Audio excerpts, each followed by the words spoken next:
So good evening and welcome to the Launchpad call. It is Monday night, the fourth Monday, November 28th, the Monday after Thanksgiving. And I know a lot of teachers were very thankful this year at Thanksgiving because we've just announced our 5 recipients of our Givers Gain grants, and we're able to let our teachers know about that. So it was a special Thanksgiving for those of us both who got to let the teachers know that they had been receiving these grants or would be receiving them, and also the teachers who are going to be getting the grants.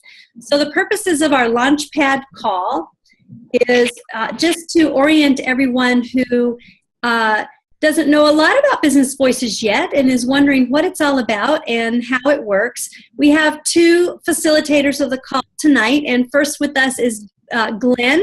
He's the Business Voices Team US coach. Glenn, go ahead and say hi.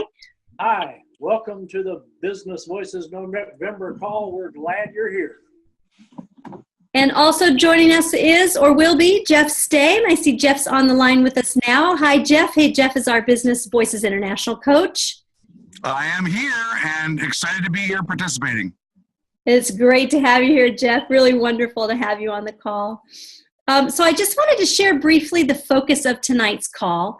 And we do have a Q&A. Matter of fact, the last 20 minutes or so of the call is going to be free form and open. So if anything we have said in the first part of the call sparks more questions about this topic, or you want to go off that topic and talk about something entirely different, that's all right too. But I thought the great focus for this call could be the Givers Gain grant process and how the grant process feeds into our movement. And the movement is Business Voices. It's the energy that we're creating to build this conduit between business and education so that the people who have resources, who can support children and can support the teachers in the classroom, have a pipeline through which those resources can flow for the classroom and for the teachers. I'm really excited to have Jenny Stay on the call with us today. Jenny is a teacher. She's been a past recipient of Givers Gain grant. She's Jeff Stay's wife, and Jeff, I may point out, is the board of directors chair for the BNI Foundation and my boss. Hi. And Jenny has graciously agreed to take on our Givers Gain grant cycle, our whole process, and make it teacher friendly and very approachable for teachers. So Jenny, hi, welcome to the call. How are you? I think she's on mute for a moment. I'm doing well, thank you. How are you all? Yes, we're so happy to have you on the call. And Jenny has volunteered to notify our teachers with this grant cycle of their recipient status of a grant. And it's exciting, Jenny. It is exciting. I've got a couple people I've already contacted, and so I'm just waiting for word from them on when to schedule our Zoom calls. Yes, because this year we're doing something different. We're actually going to notify the teachers by Zoom, this format, video format, and record the call so we can share their excitement and all the joys and the thrills of actually being part of our Givers Gain program. So that's going to be really, really awesome. So as we go through our call, Jenny will share some of her ideas for how to make this grant process more approachable for the teachers. So let's start with introductions. We've heard from Glenn, we've heard from Jeff and Jenny. Let's hear from Erica and then Brian, and then we'll go to our guest on the call today. Hi, Erica. How are you tonight? Hi, Beth. I'm doing well. Thanks for having me. Oh, good to see you. Erica's the volunteer coordinator for the BNI Foundation. She's herself a volunteer, so thank you for your service. I am. I'm from Massachusetts, and we're just starting our Business Voices movement here in Massachusetts. Fantastic. And thank you for all of your service to the BNI Foundation. We definitely couldn't do it without you, and you're much appreciated. And then we go to Brian Benson, who's also a volunteer. He is the social media of the BNI Foundation. Hi, Brian. Hello, Beth. Hello, Glenn. Yes, I do the social media coordination for the BNI Foundation, and I'm the Business Voices team coordinator here on the West Coast. Yes, and boy, I tell you what, Brian has been with the BNI Foundation for years, and without Brian, we would not be where we are today. So hats off to you, Brian. Thank you so much. So on the call with us now, we have Tammy, Dana, and we have a phone number 858 So let's go to Tammy. Would you introduce yourself, Tammy? Let us know where you're from and what your role with the BNI Foundation or Business Voices might be. Hi, sure. My name's Tammy Singer. I'm from California, San Diego. I would love to be more involved with the Business Voices. I work closely with a lot of nonprofits in our area, and BNI has really helped me grow my business. I'd love to get back to BNI. My kids and I volunteer for lots of local nonprofits, and just would love to be a help to the foundation. Great. Welcome to our call. Thank you. And we met you at GlowCon, I think, right? At our global convention? Yes. Yeah, excellent. Well, welcome to the call. We'll go now to Dana. Dana, can you unmute yourself and go ahead and introduce yourself if you are able to, and let us know where you're from and your involvement with Business Voices. And pending Dana unmuting, let me see if I can unmute you. I can unmute you, Dana. Hi, Dana. All right, let's move on to the 858-610-2039 phone call. You're on with us. How are you tonight? Hi, can you hear me? Yes, can hear you. All right, this is Doug Means in San Diego. Great. Hi, Doug. Introduce you to Tammy, also in San Diego. Do you know each other? I know Tammy. Okay. Yes, Yes, I know I know. Tammy. Hi, Tammy. Hi, Doug. Great. And Doug, you're a BNI Director Consultant, I believe. Is that right? That's right, for 11 and a half years. Excellent. Great to see you on the call. And now the BNI San Diego team, you have done some Business Voices projects, but do you have an actual team that has coalesced around the BNI Foundation's initiative? So I spoke to some people at the global convention, and advice even, and a lot of the advices for regions that might be having some challenges going on that perhaps they should pull off and wait. I've spoken with my executive directors and Catherine, and they wish to focus on some things they need to do. So I'm more contacting as a BNI member, because I'm a 14-year member as well and continue to be a member of BNI Carmel Valley, and have some things. I asked questions at the convention pertaining to doing things that were separate of the region if I have enough reach in the business community, and I was told if I wanted to do that, that would be welcome. So I wanted to find out more. Great. We do have people in San Diego involved with Business Voices that are not related to BNI, so we'll make sure to get you connected. Yes, Brian, you had a suggestion. Well, for either Tammy or the caller, is Pam Russell in your region? Because Yes. Pam Yes, we speak with Pam Russell quite a bit. Wonderful, because Pam always working with me on scheduling a time for me to come down in the spring and do a Business Voices training to your team. So you'll be getting direct training by me down there. Excellent. Okay. Perfect. Hey, Brian, double check on that, because I asked Ed and Catherine about it, and they seem to not know anything about it. That may be true, and this will be the kind of where we're going outside of BNI to bring Business Voices to the region, and that's okay. So we have Corey not on the call as well. Corey, I have unmuted you. If you'd like to introduce yourself and tell us how you're involved with Business Voices. Yeah, this is Corey Knott. So I am an area director in the San Francisco Bay Area BNI region, working with Don Lyons and Mike Macedonio. And so I'm not sure exactly what my role is yet, but we've been helping coordinate with the chapters in our area, and some people have been stepping up and saying they want to do different things. So we're just trying to figure out what that all is going to mean and how we can get more involved. And I think that you're also involved with Ascentive, or what was used to be known as the Referral Institute. Is that right, Corey? That's correct. Gail and I own the Oakland region. Yeah. And so as representatives of Ascentive, and now Ascentive is officially as well partners with the BNI Foundation and with Business Voices. So. Oh, great. Okay, I did not know that. Yes, absolutely. So Dawn and Mike both indicated to me that they really wanted to have as many places as we can, a great collaborative partnership with Ascentive and our movement as well. Great. Well, then we're in. You are in. Love it. Love it. Love it. So Dana, who could not unmute, I'll go ahead and introduce her. She is in Tucson, Arizona. She's the area director for the Arizona South region and very passionate about the BNI Foundation and the work we're doing through business. It's great to have you on the call. Dana, thank you so much. So now the next thing we want to talk about is just, Jeff, if you're on the call, and Jenny, maybe you can let me know, I don't see either of your videos, if this is a great time to have Jeff come on and talk with us about the last Givers Gain Grant cycle. And I am here. okay, great. I am on a Bluetooth headset, Beth. I am sitting on the patio of the stay residence so that my wife can enjoy a pleasant conversation without that crazy interference that we have by computers. I will show myself via video now so that you can all see that I am actually a live human being here on the patio. And I even have a little agenda put forward for the BNI Foundation call.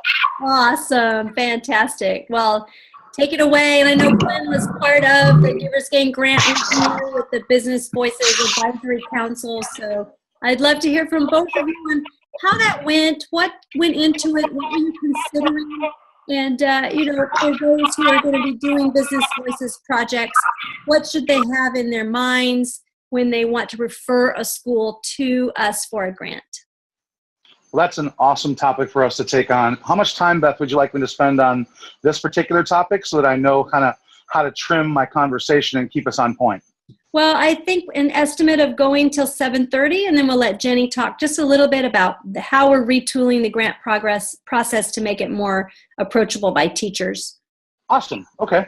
Well, so I was privileged to be a part of the early stages of the foundation years ago when we first started doing mini grants.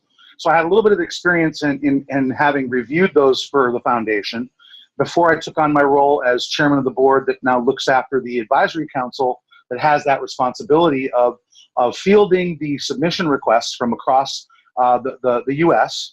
and vetting those for really what we would call our lens or our criteria. So the two things that I think, and Glenn, I'm going to ask you to chime in and share this time with me, but the two things we really looked for were, one, did it have an attachment point to BNI? Was there an attachment to BNI somewhere so that we weren't just getting a random third-party request from someone that heard that we give money to teachers and kids and educational causes?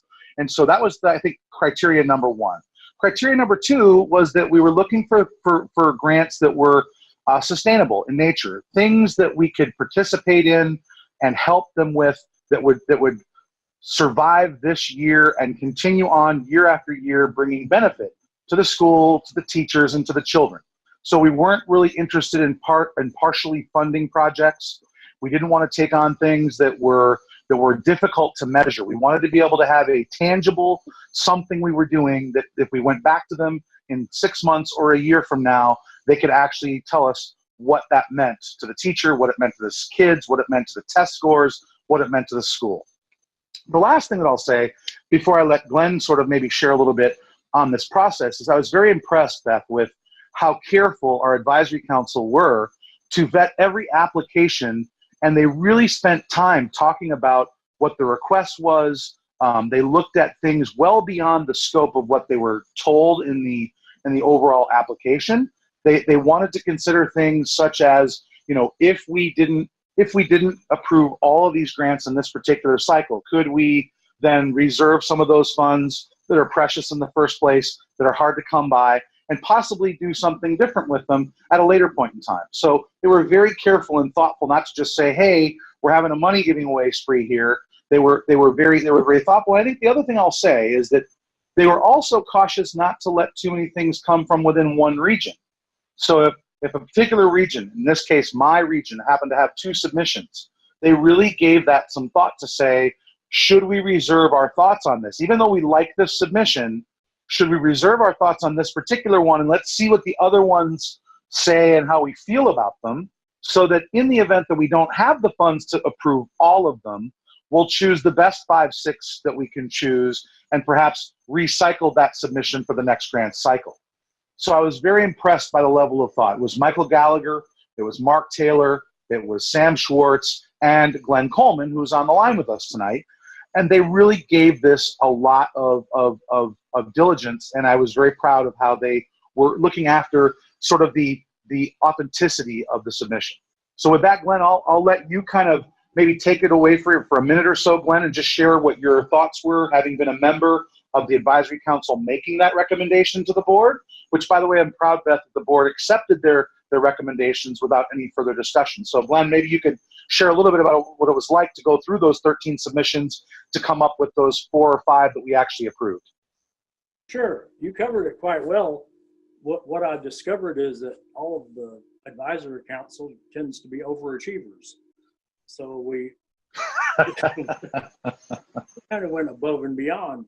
But one of the things that we looked at that you didn't mention was the impact on the number of children.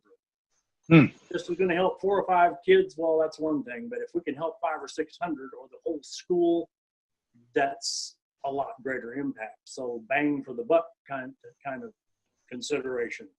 That's a great point. We also, I think 4 grants came from my region. We each recused ourselves from voting on our own region so that there was no conflict of interest and no undue influence involved there. Another great point. That's pretty much all I can think of. I love the idea of making it more user-friendly for teachers. Yes, and that's where I think Jenny comes in. And one of the things, Beth, as you know, is we had a little bit of difficulty with the document, Glenn. I think you got some of that same feedback that I got, where the document online was a little bit corrupted. And so it was difficult to fill out all the sections and then have it be able to be easily printable and readable. But other than that, I'm going to let Jenny sort of provide some commentary, as I believe she's going to be working very carefully with some teachers on how we can improve not only the submission process, but also how do we make this more attractive so more people know about it? So what I was thinking is, if you've actually looked at the application, there is a lot of information that it's asking for that is not easy for a teacher to get, such as school budgets, numbers for our tax ID. And although most of our principals do carry that information, it does make it a lot more difficult, because then you find yourself kind of waiting on them to get you the information in order to be able to send your grant in. And as I spoke to Beth, she said that that's all information that, should you really need, with our principal's information, you would be able to then get that information at a later date, making it that much easier for a teacher to actually complete the application process. So that's one of the big things that I saw that made it difficult to complete the application. The other thing that we were looking at is, like Jeff said, the actual application itself. There were certain text boxes that were difficult to maneuver and get through. And so as the 2 people who were applying here tried to send it to me, they print it or they save it and send it, and we kind of lost information along the way. So they found themselves actually having to redo the application a couple of times just to get it done the proper way. So I'm going to look at how to rephrase some of the questions, what it is that we can get rid of, and then I'll also talk to Beth and Jeff just to make sure that all of the information we want on there, like Glenn mentioned, the number of students being impacted by the grant, and maybe what's the length of the impact of the grant as well, just to make sure that we've got all that kind of information. And then a big thing with the grant is, how are you tied to BNI? How is BNI already a part of your school system? Obviously hi Ivan! Obviously here in Miami-Dade, we're super involved in the schools, and so it was easy to share that information, but maybe we need to get that information out to the chapters and all over the place, just so that they know that really those grants aren't going to be considered unless there is a BNI involvement. And so maybe we need to get out to the regions and just let them know, if you are involved, then share this information with your teachers. One teacher who finds out will share that information with 100 teachers that they know, and it'll be out there faster than you guys probably even know what to do with it. So those are just some of the little things that I'm kind of thinking of working on. I have a group of teachers that are coming together, and we're going to kind of hash things out, like how would it be easiest. And then as far as letting people know, I'm super excited about the Zoom calls probably coming up sometime this week or next week to let everyone know that they got their submissions granted. So if I could jump in there and just say, Jenny, thank you very, very much. We are in transition. We're transitioning from one executive director to no executive director to a new executive director. So the process is floundering a little bit. And this is the first time we've ever tried to use a fillable PDF format. And I like the idea of having a fillable PDF rather than a Word document, but there were some technical challenges with doing that, either the way our document was converted or the way it was received. There were some issues. Brian, you kept having your hand up. Did you want to add something there? Yeah, I want to confirm what Jenny was talking about, because I was working with Beth on the form field one and having numerous issues. I would fill it all out, but you can't save a copy. And then when you go to send it, it erased everything in the field. Yep. Or it only gave like this much space for you to type this much information. And so it just overloaded it. And then I also had some problems with the school district, because when I called the school to ask for their ID information, the 990 forms, the secretary says, we don't carry that in our office. Call the district office. So I'm calling the district offices asking for very complicated information. They're asking, who are you? And now the principal calling me, wondering, why am I checking up on his school? And it really caused a negative reaction. Yes. So in the school. You saw my husband a second ago. He popped his head in, and Ivan and I are the co-founders of the BNI Foundation. And from day one, we wanted our foundation to be different for teachers. We did not want them to feel like they had to go to a grant writing class. We do not want them to feel like we're the DMV and we have so many things for them to complete, fill out, give to us. The basics we can get. If they know their tax ID number, we can get the rest of the stuff online. We don't need to have them completing all of that. So I do want to streamline that, and when we're working together with our new executive director, she shares that same vision and heart as I do, that it's as easy as it can be for teachers. So Jenny, I know you'll be happy to hear about that, because it is our goal, is to make it so simple. It's a one-page thing. The advisory council is going to tell us exactly what pieces of information they need. And beyond that, then if there's anything else we need, we can come back to the teacher to figure it out. Having filled out the former application versus the PDF, although there were issues with the PDF, it was so much easier to fill that out than it was to do the Word process. That was lengthy and not as fun to fill out. Right. So do you have some idea, perhaps maybe, of having it be a web-based process where someone would go to a site and they would click through like a Survey Monkey almost and fill information out on a web portal? That would be great, and it would eliminate the, having to save something and then eventually send it to you, and there being kind of a loss of information somewhere along the way. My only concern was what are our capabilities? Do we have the ability to actually set something up online? We had spoken about maybe having a code for every specific grant cycle that you're given. You go in, you fill in your survey. If you need to go back to it, maybe you have a password of some sort that you can always go back to, and then eventually just submit it, and you guys get it. So, maybe it goes out to whoever it is that needs to see it. That might be easier for you, because I know, Beth, that you had to then go through all of those missions and kind of try and piece everything together to then send out to the board. Right. Yeah, it was definitely unwieldy. So let's shift gears just a little bit for Tammy, Dana, and Corey's benefit, and just talk for a moment about who qualifies for a grant. You guys out there in the field with BNI, you're the ones who are sending the teachers to us. What does that mean? So maybe Glenn, Beth, can you address who is it that we want to have sending us grant requests? We would like to have teachers sending us grant requests who are directly involved in Business Voices projects. So if a BNI chapter has adopted a school, we want grant requests coming out of that school. Mm-hmm. If a BNI chapter is having career fairs at a school, we want BNI Foundation grant requests coming out of those schools. We want it to directly back up our activities at a school, because it helps with the principal. It helps their mentality to realize that we're here to help. We're here to give a little bit of money, but we're here to give a whole lot of time. And too often, principals think of business people as money bags, like we're all filthy rich, because that's what they saw on TV. But our purpose with Business Voices is to be physically in the schools.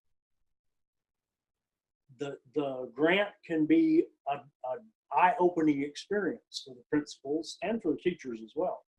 So we really want it to be backing up our activities where we're involved with the schools.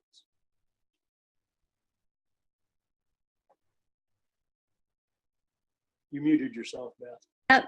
You can see my lips moving, but there's no sound. I just wanted to ask Jeff to add to that. He just took off his earphones. So while he's getting situated there, let me also say that we do not accept any grant requests by just cold call. They're only accepted by referral. And we always let the Business Voices team leader know when we're starting a grant cycle. So Corey got an email, Jeff got an email, Glenn got an email, Brian got an email to let you know we're getting ready to open a grant cycle. Our grant cycle opened September 1st and ran until October 15th. Because we are in transition, we're bringing in a new executive director, Stephanie Starr, as I mentioned earlier. The new grant cycle will be under her administration, so I'm not sure what the date for that, the very first grant cycle of 2017 is going to be. And as we increase our fundraising, we'll be able to do both more frequent grant cycles and larger groups. This past grant cycle, we only were allowed or able to give 5 grants of $1,000 each, but that's a lot of money for a teacher. I see Jenny sitting over there thinking, what could I do with $1,000? That would go a long way in a classroom, and truly it does. But as we move into a time of greater fundraising and greater visibility, our grant cycle will be able to be bigger as far as how many grants we can give and what the dollar amount is going to be. All of those things are going to be set up by our advisory council and with the support of our board of directors. Jeff, are you with us again? Well, Beth, one thing I want to add to that before Jeff jumps in. Go right ahead. I was able to build relationship with the district now. They know what we're doing, and now that they see that we're going to give them some money, they've said that I can announce in their district newsletters when our grant cycles are. Great. So it's going to go out to all the schools in our region. Very good. So, and then you said the magic word schools, and I want to come back to that because it's not only schools that can apply. So in the case of Oakland, there was a Boys and Girls Club that got connected with the BNI chapter. And then the Boys and Girls Club, because they're part of a project that Business Voices was working on, they were able to apply for a grant. So organizations, educational organizations also, as long as it's a 501c3 nonprofit, it can apply, that organization or school can apply for a grant from the BNI Foundation. Have we got you back with us yet, Jeff? Yes. Hey, I was yay! having a bit of a fight between my Bluetooth headset, my cell phone, and the computer. So I apologize for seeming like I might have been off in space there. I wasn't trying to be. No worries. Would you like to add anything regarding how our grant processes work and who and when they can apply for a grant? Sure. So I think, the first thing I'll say is that we're striving to, I think, address grants, at least in the mini grant side of things, Beth, on a quarterly basis. So about every 3 months, at some point, I'm guessing in the midpoint. So we just had one here in October. I'm guessing we'll have one somewhere between January and February. We'll do it again April, May. We'll do it again, September, August, September, somewhere in there. So, or July and August. So about every quarter, we'll do an opening of the grant cycle. And as our funds continue to grow with the fundraising that we'll be doing, I would imagine we'll have a greater capacity to serve from a mini grant perspective. I think we're also thinking about, and this is something that we have to obviously talk with our board about, but we've also talked about doing other types of grants where we may get a request that doesn't necessarily meet the mini grant platform because it may be for something a little larger than what would normally be contemplated in a mini grant. But because of our confidence in our ability to fundraise and some of the matching funds and other things that we can source in terms of our partnerships with people, we do see down the road, not too long from now, the ability for schools to apply for or teachers to apply for things closer to the $2,000, $2,500, $3,000 range once we get our funds to where that needs to be. But I don't think that necessarily fits in what we call the mini grant process. That would be, we need to retitle what that would be, but I think we're open to that idea very much so because we realize that not everything can be constricted to $500 to $1,000.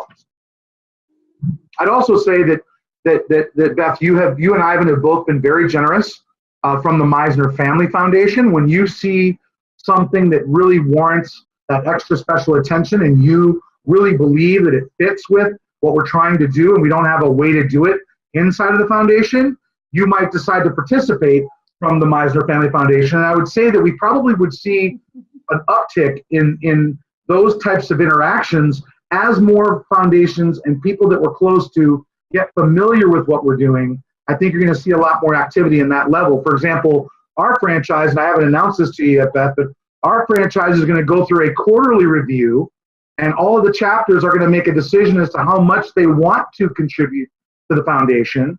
And I don't know what that sum is going to look like right now, but if even 10 chapters did that at $500 in a quarter, there could be an extra $5,000 there for the foundation to be able to do some special things with. So I can imagine, given the names of the regions that you've mentioned, from the San Francisco region with Don and Mike to Trey McAllister to Chrissy Coury to Nate and Kelly Dominguez to Ed Wilson. These are very generous people that I know will find a way to engage those partners and business voices, which is the beauty of it, because then it doesn't have to necessarily confine to just the lens of the BNI Foundation. It can get a little bit outside those boundaries a bit, still within our mission, but it gives them greater flexibility to work with us. Absolutely. Absolutely. Exciting. Do you know there have been, I think I shared with you and Jenny that there was one grant that I said, look, if this grant isn't passed by the advisory council, the Meisner Family Foundation is going to fund this because we really believe in that project. I think that as we get more visibility out there in the field, there will be more and more both individuals and corporations who will say, if you have a science grant coming in, 3M wants to fund that, or Office Depot wants to fund that. I can just really see some collaborative partnerships coming into play that will impact our grant cycle that way. Oh, I'm glad you mentioned Office Depot. Yeah? I've got some very exciting news for you. Yes? Are you able to say it? I'll just say it this way. You're so funny. Mary has been doing the Women's Symposium in Boca now for 3 years. And the very first city that she wants to take it to outside of Boca, the top of her list, without ever even knowing you or us, is Austin, Texas. Austin, Texas! Yeah. Yay! So she wants to gift you and us the entire event platform, all the marketing materials, all of the strategy behind it, all the promotionals behind it. So there's an example of where someone who we didn't know, that we didn't have in our folio even 4 months ago, 5 months ago, has come to the forefront. So as we interact with people that you've mentioned previously, like Richard Branson, like the Rathers, like Don Lyons or Mike Macedonio, those people will find something they care about. Mm-hmm. And if not themselves personally, their regions will contribute to something that we're doing on a larger scale. So I guess what that means to the people that are on the call is get ready, buckle up, because exciting times are just ahead. And speaking of the rest of the folks on the call, I'd love to open it up for our discussion period now. So if you have questions both about what we're talking about with our Givers Gain Grant cycle, or anything relating to business voices, specifically probably more about how do you get it started in your region, we'd love to hear your questions. So Tammy, Dana, or Corey, let's see. And that's you again, Jeff, you're on twice. So That's just how you roll, buddy. You can be on there twice. Yeah. I don't know how I'm doing it, but I'm telling you what, it's all working now. Yeah, I think it's your phone is the other one that's on. Do you have any questions for us? And certain ones of us can field your question as you bring it up. I have a question. How do you fundraise for the BNI Foundation, and how do you bring more awareness to the local chapters? And I have a feeling that a lot of the local chapters don't know as much about the foundation or giving back or raising money for it. It's very true. Great question. Any of y'all want to tackle that first? So I'll start that one, Beth, if you don't mind. I would love to just say that, you know, once you start talking with your chapters and your region about the opportunity that exists to expand what the scope of what you're doing within BNI is outside of the chapter meeting environment and all the things that we do so well as a networking organization, you're offering your members and your chapters, your leaders and your directors, and frankly your community, you're offering them an access point to a global organization that cares about kids and they care about education. So I want you to just think for a second in your community, where would you see there to be need? And what I did is I didn't presume that I knew what that was. I asked my wife, who was a teacher, I said, what would you think is valuable? And I was shocked, honestly, Tammy, to find out that these teachers, they start small and they think big. And this is something, Beth, that I wanted to kind of come back to in terms of our theme.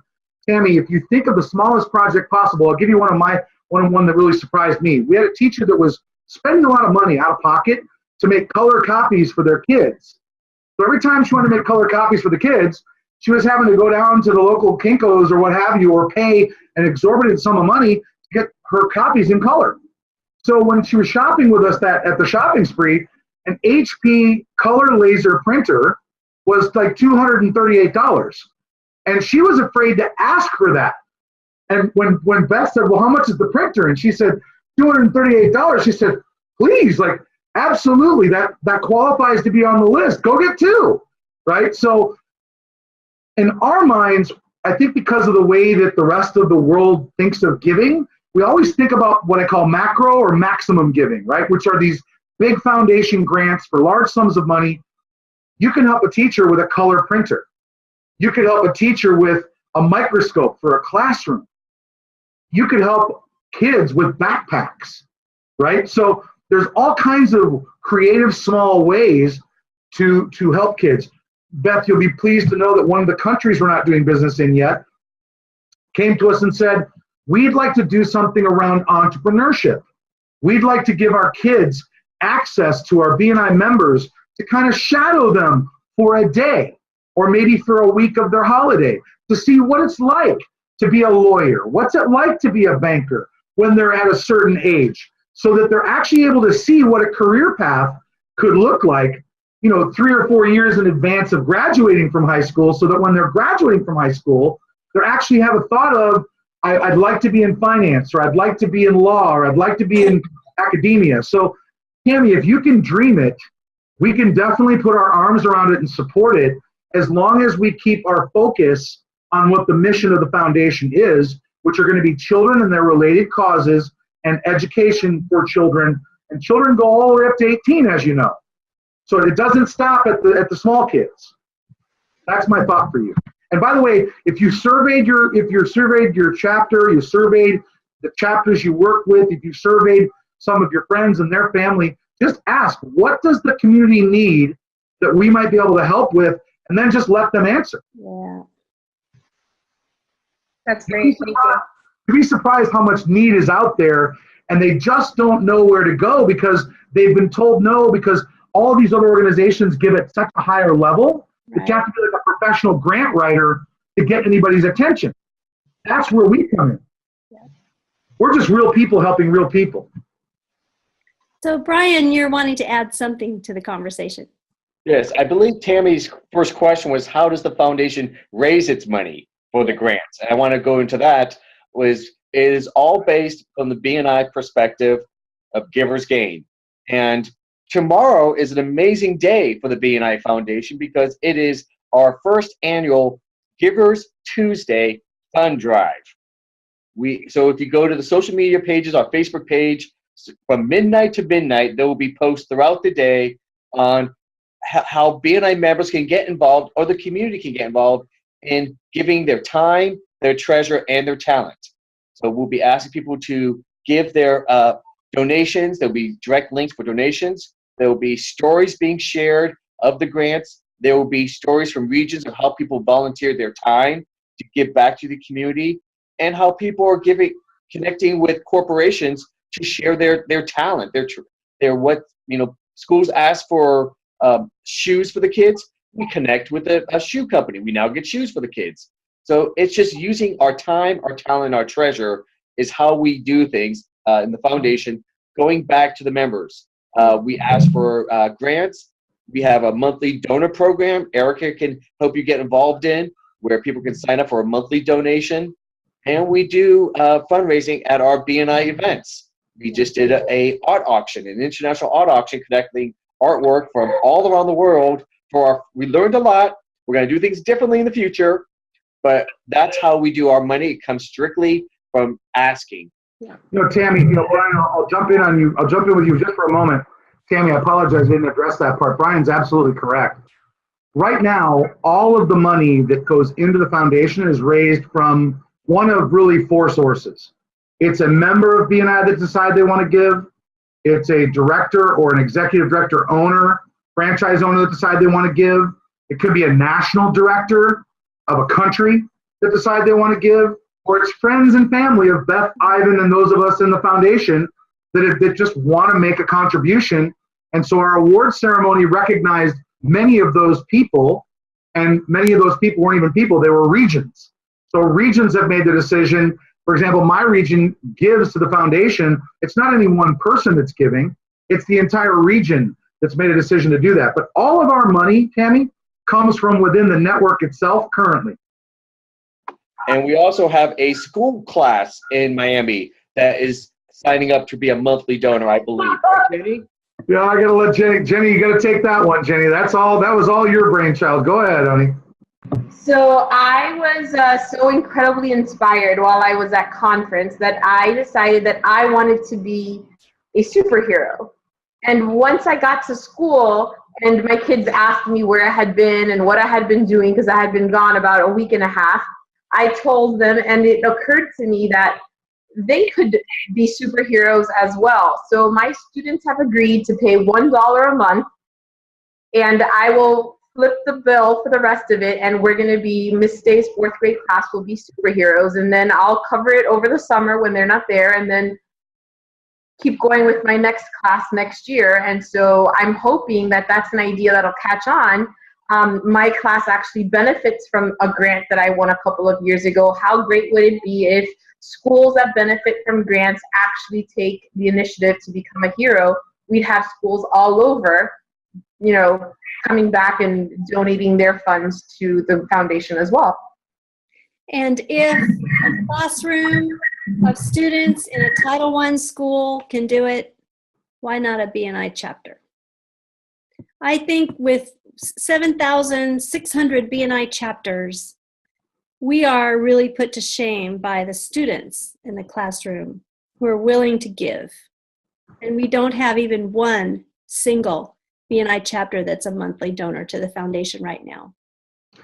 Actually, you do. We do. Tell me. You do. Yes, Hey. you do. And Glenn's raising his hand. We don't have a board call, so I can't say that. Let's get them signed up. Absolutely. Who do we send them to now, Beth, to do that? Would that be to you, or would that be to Me still, Erica, yeah. or- It'll go Okay. to Stephanie eventually, but she's got to do her BNI boot camp, so I'm handling the sign-ups right now. Oh, she's got to go through the testing period. She gets to go to boot camp, yep. So if you have a Tammy, chapter, send them my way, and I'll help them get signed up. It's Did easy. we answer Tammy's question? Is Tammy Yes. still there? Yes, you did. You answered my question. My other part to that question was just bringing more awareness to the BNI Foundation. I wanted to speak to that piece just for a second. So we're working very carefully right now with the BNI's marketing team. And I think in the interim period of the transition that's happening there, and Brian, help me out here, or Glenn, I think the best source of information is probably going to be our Facebook page, the foundation website, and us as a group for you, as a group of people that can support you. I think until such time as we can actually tell you where the materials are going to be, I mean, we know that they're going to be in the Member Success Program handbook, but we just don't know how much of it's going to be there just yet. So any piece of information you might want, Tammy, to serve your members, to serve your chapters, to share it with your region, if you want a flyer, if you need a logo, you want samples of things that other people have done, we have all of those things. We just don't have them quite as nicely packaged as we have some of the other things, right, Beth? That's right. That's coming. It's So coming. Tammy, whatever you need, just let us know. 90 days. Yeah. I put in the comments section for people to type in your email so we can capture those emails so we can send you. We have a launchpad packet. We can send you that information. We've also just relaunched our new website. So as Jeff said, a lot of information is there also. But if you want personal information sent to you, type that into the comment section here, and then Beth can have those emails to send stuff out. And I'll tell you, a no-brainer is the new member packet. The new member packet is being repackaged for the U.S., and it will have a piece in it about the BNI Foundation. SuccessNet will have a standing section, an article or two about the BNI Foundation. We're looking for stories all the time, so our website has a place to capture your story. We also do the Fast 5 that goes to executive directors or franchise owners, and that has updates in it from time to time, not every week, but almost probably every month. It has some type of update about the BNI Foundation. Here's what I've noticed in 18 years of doing this, 17 years, not quite 18 yet. People who are switched on to this mission see it. People who aren't will stand in front of me and say, I didn't even know there was a foundation. So it's there, it's going out, it's visible, it's available. But if someone's not keyed in on it or attracted to it, they don't see it.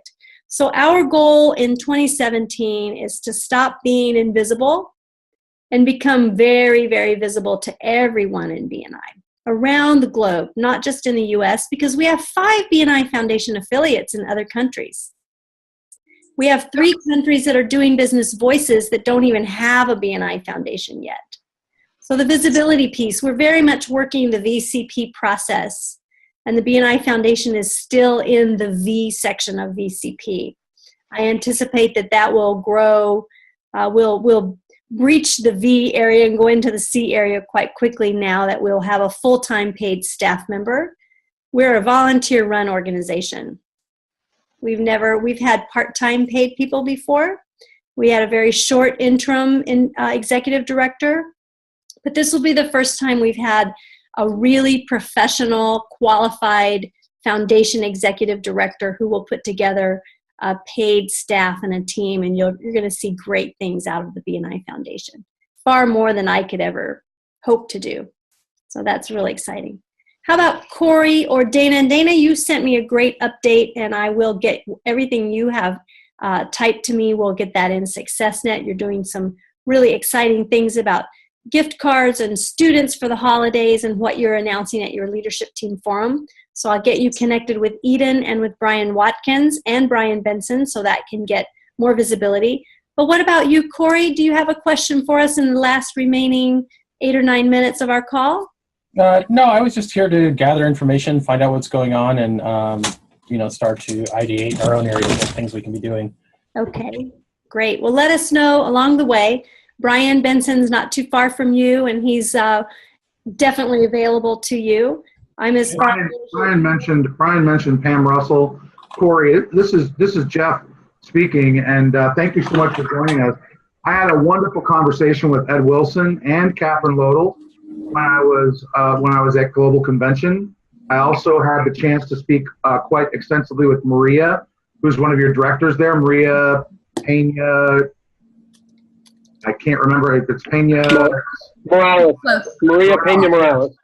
Yes. Yeah. And there seems to be a lot of energy in your area for this type of a program from from us, so that we're just literally, if you can dream it, Corey, we can probably support it.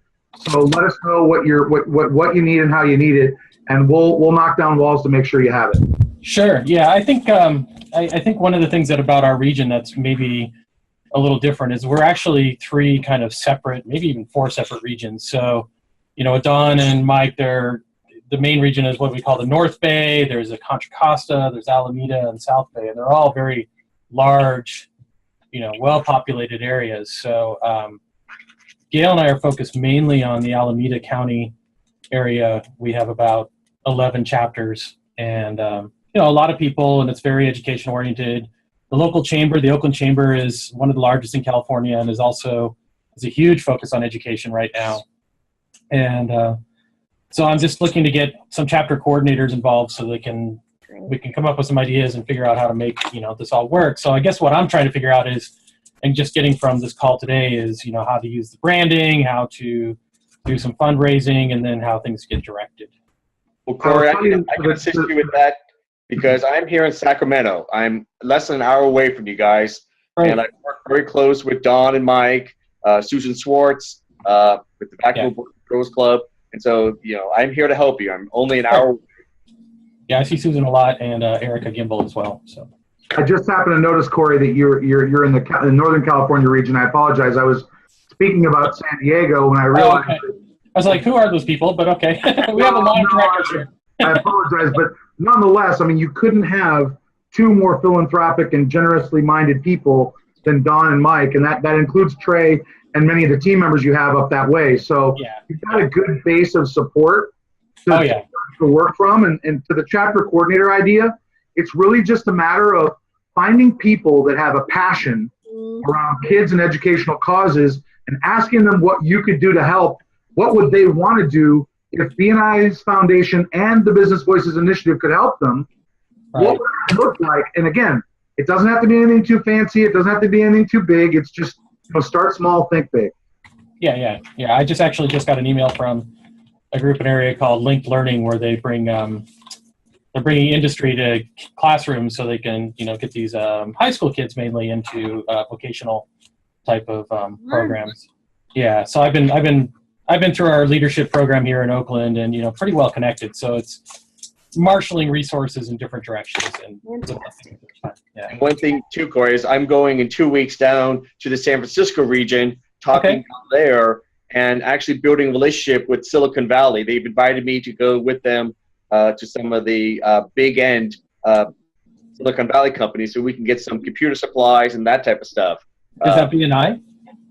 Well, yes, through the BNI Foundation, building an alliance with Oracle, and Facebook, and so getting some corporate structure set up for us too.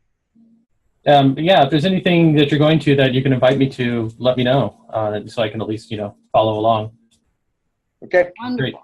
Great. Glenn, you have a comment. One thing we must mention in the Launchpad call is career fairs. Mm-hmm. Great way to get business people, BNI members and non-BNI members involved is to do a career fair at a school.